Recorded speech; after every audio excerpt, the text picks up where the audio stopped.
सेव्यमान पावनाङ्घ्रि पङ्कजं ज्ञानयज्ञसूत्रमिन्दुशेखरं कृपाकरं नारदादियोगिवृन्दवन्दितं दिगम्बरं काशिकापुराधिनाथ कालभैरवं भजे।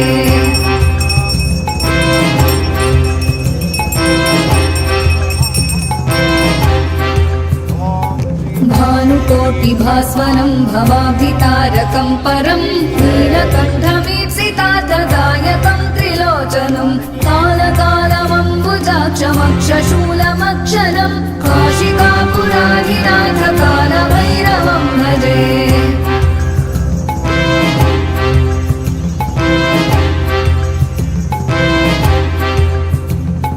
शूलटङ्कपाशदण्डपाणिमादिकारणं श्यामकायमादिदेवमक्षरं निरामयं भीमविक्रमं प्रभुं विचित्रताण्डवप्रियं काशिकापुराधिनाथ कालभैरवं भजे।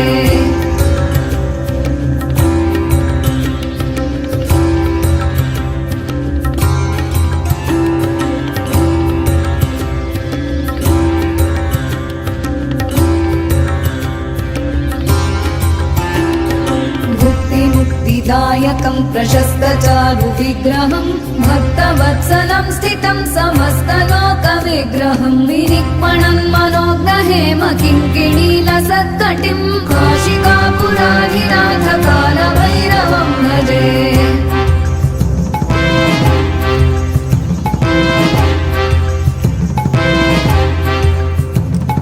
धर्मसेतुपालकं त्वधर्ममार्गनाशकं कर्मपाशमोचकं सुशर्मदायकं विभुं स्वर्णवर्णशेषपाशशोभिताङ्गमण्डलं काशिकापुराधिनाथ कालभैरवं भजे।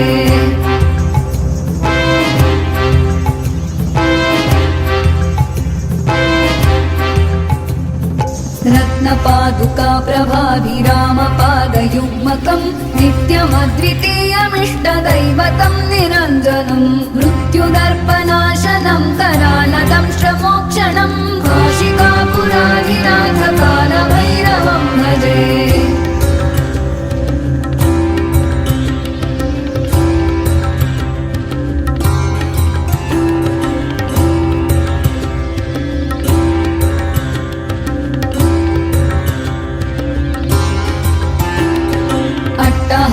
भिन्न पद्मजाण्डकोशसन्ततिं दृष्टिपातनष्टपापजालमुग्रशासनम् अष्टसिद्धिदायकं कपालमालिकाधरं काशिकापुराधिनाथ कालभैरवं भजे।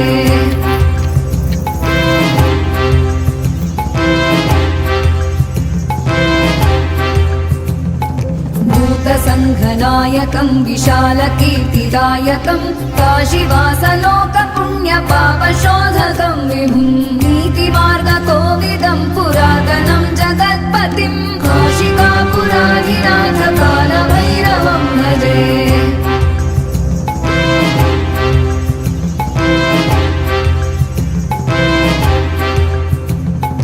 कालभैरवाष्टकं पठन्ति ये मनोहरं ज्ञानमुक्तिसाधनं विचित्रपुण्यवर्धनं शोकमोहदैन्यलोभकोपतापनाशनं प्रयान्ति कालभैरवाङ्घ्रिसन्निधिं नराध्रुवं प्रयान्ति कालभैरवाङ्घ्रिसन्निधिं नराध्रुवं प्रयान्ति कालभैरवाङ्घ्रिसन्निधिं नराध्रुवम्।